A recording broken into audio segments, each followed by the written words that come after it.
isku soo noqod wanaagsan saaxiibayaal meel walba joogtaan magacayga waa khaliiji waxaan idinka raaligelinayaa muddada badan oo aan ka maqnaa youtube kanaalkayga dhalinyaro badan oo ila soo xiriiray waxay iga codsadeen inaan usoo sameeyo sida loo qoro warqadaha artsfyga iyo b1-siga maadaama ay imtixaamaadka gabagabada ah ay hadeertaan marayaan sidaa darteed maanta waxaa idiin soo diyaariyey qaabka ugu fudud ee aad u qori kartid warqad haddii aad dhiganaysid artsfy ama b1 daawasho wacan ugu horeyntii intaadan warqad qoritaanka bilaabin waxaa jirta waxyaabo qaar ah oo ay muhiim u tahay inaad ogaatid habka ay warqadda ku bilaabmayso iyo habka ay ku dhammaanayso haddii qofka u diraysid warqadda uu yahay qof caadi ah oo aad caadi isku garanaysaan waxaa jirta ereyo qaar loo isticmaalo haddii aad qofka u diraysidna uu yahay qof mas-uul ah ama qof aad shaqo ka codsanaysid ama qof aadan aqoonin oo kaleetood oo kale waxaa jirta ayadana habab kaleetood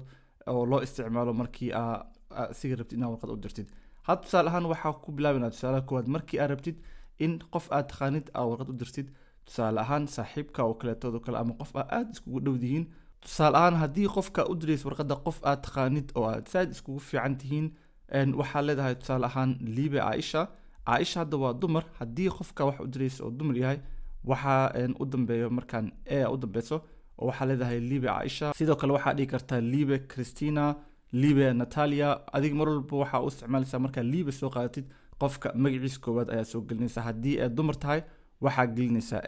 haddii qofka waxu diraysidna oo yahay nin waxaa leedahay liiba cali oo waxaa raacinaysaa artaasaa raacinaysaa waxaa leedahay liiba cali liibe yohannes liibe qof walba qofkii aad taqaanid markaa magaciisa koowaad aa u hormarinaysaa markii aad rabtid inaad isticmaashid liibe haddii marka liib aad isticmaashid ama dumar qaabka dumar u isticmaal ama qaab si rag camal u isticmaal ugu dambeyntii markaa qoraalkaaga dhammaysid meeshaan kabacdi waxaa imaanaya qoraalka caadiga qofka rabtid inaad u dirtid markaa qoraalkaaga dhammaysid hadhow waan fiirinayna qaabka qoraalka u yaalo markaa qoraalka dhammaysid kabacdi waxaa qoraalku soo gabagabayaysaa marka fiilig quse kabacdina hoos waxaa raacinaysaa kabacdi magacaaga oo dhammaystiran ama haddii kaleetood waxaa raaci kartaa oo kaleetood best quse salaam fiican camal oo waxaana kadib raacinaysaa foonamahaaga haddii marka warqadda aad diraysid aad u diraysid qof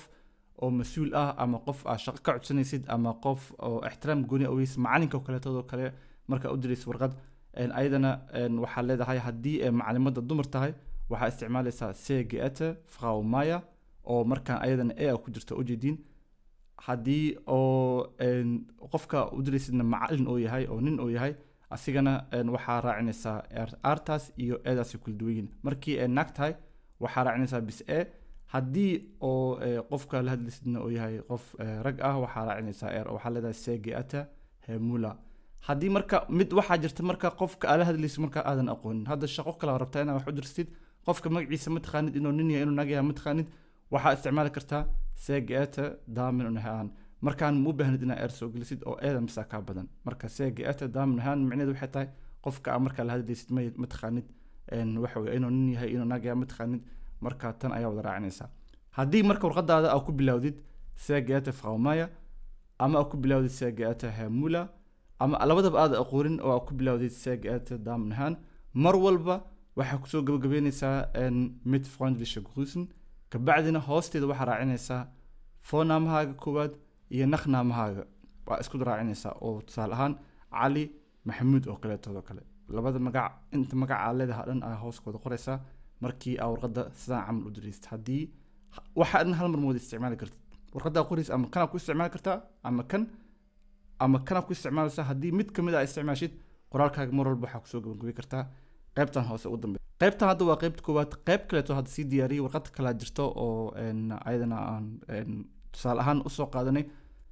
isla sidii waa ayadana qayb waxaa lagu siinaya qoraal yaraa lagu siinaya qoraalkaasa marka waxaa lagaasii siinaya waxaa lagugu amraya wixii aad rabtid inaad ku qortid warqadda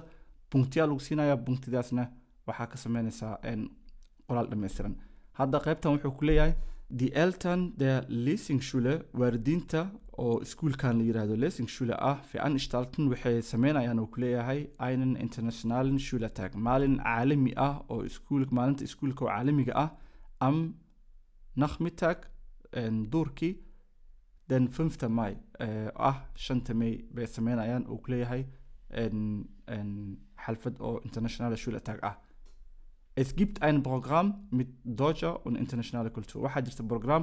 oo ah dhaqanka Jarmalka iyo kuwa caalamiga ah ee ku sameeyaan tusaale ahaan muusiga ama tiyaatarka kaleetooda kale. Sie sollen die Einladung waxaa adiga marka laga rabaa in aad casuumadan an die Lehrer und an die Eltern schreiben. Waxaa laga rabaa in aad casuumadan u dirtid macallimiinta iyo waalidiinta. Marka adiga waxaa ka mid tahay marka dirtaan iskuulka joogtaa qofka waxa waaye iskuulkana ka shaqeyd ka soo qaad wuxuu ka rabaa in aad casuumaad u dirtid macallimiinta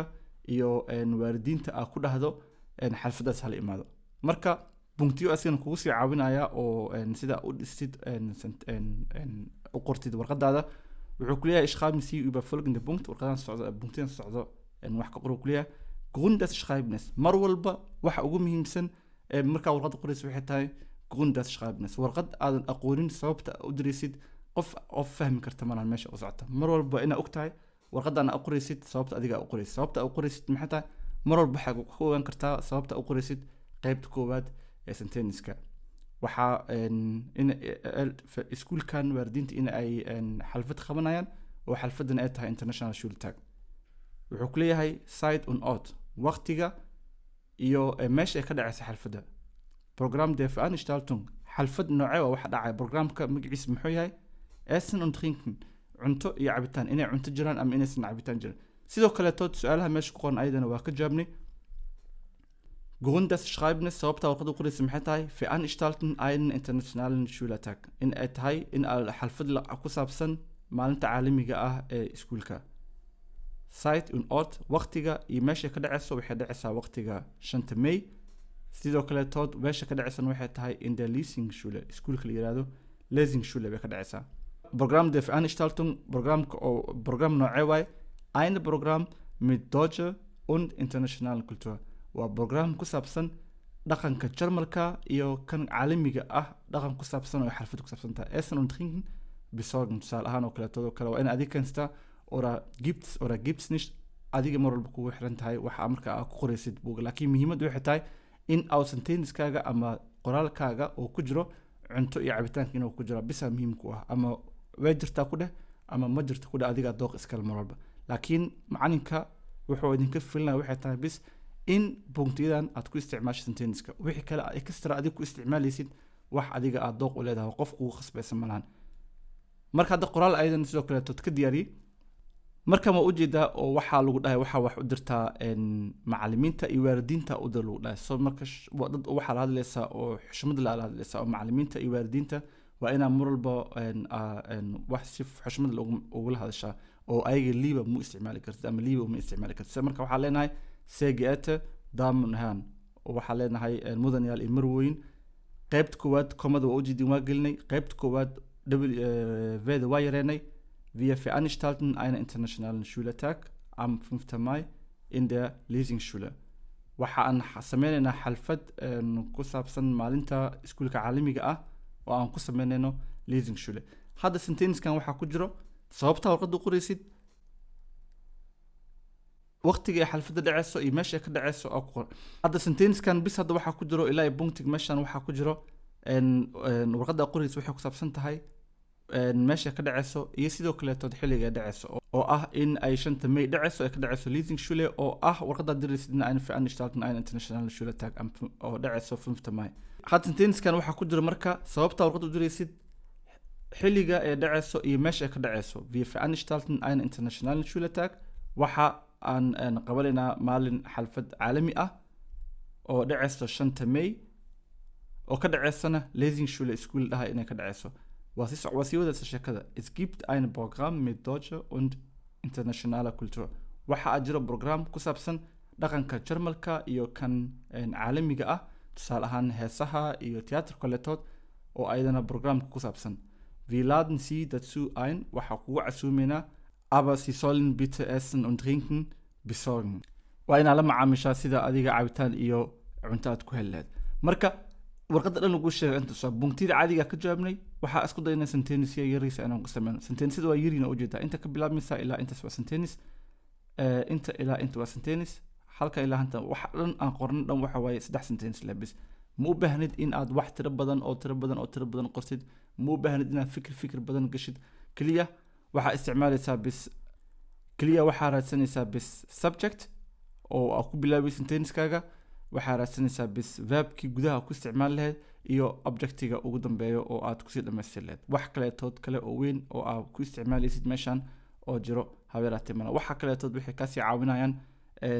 kaliya in qoraalka taxigaada oo ahaado tax xiiso badan oo qofka markuu akhrinayo ku raaxayso, laakiin waajibaadka adiga lagu diro waxay tahay bis in qodobada meesha kugu qoran aad ku qortid warqadda oo markaa imtixaanka aad ku galaysid. marka inta qoraalka dhamaysid kabacdi waa ujeedan waxaa isticmaala mid foundation kuusa. kadib markaa dhamaysid waxaa raacinaysaa magacaada koowaad iyo magacaaga labaad oo naqnaamahaaga raacinaysaa. tusaale ahaan axmed maxamuud oo kaleetood oo kale, oo maxamuud naqnaamaha yahay, axmedna magacaada koowaad oo yahay. waxbaa isku nixin, punktida ka jaab, kadibna qoraal fiican qor. foomka oo caadiga warqadda loo qorana waa foomkan camal ee waa marwalba foomkan isticmaal, waa foomka saxan oo jarmalka dhan laga wada isticmaalo. haddii imtixaanka galaysiina waxaa idin rajeynayaa guul wanaagsan insha allahu tacaala. kulankan ka xisba intaan kulmi doono anigoo qaliiji ah. fi amaan illah.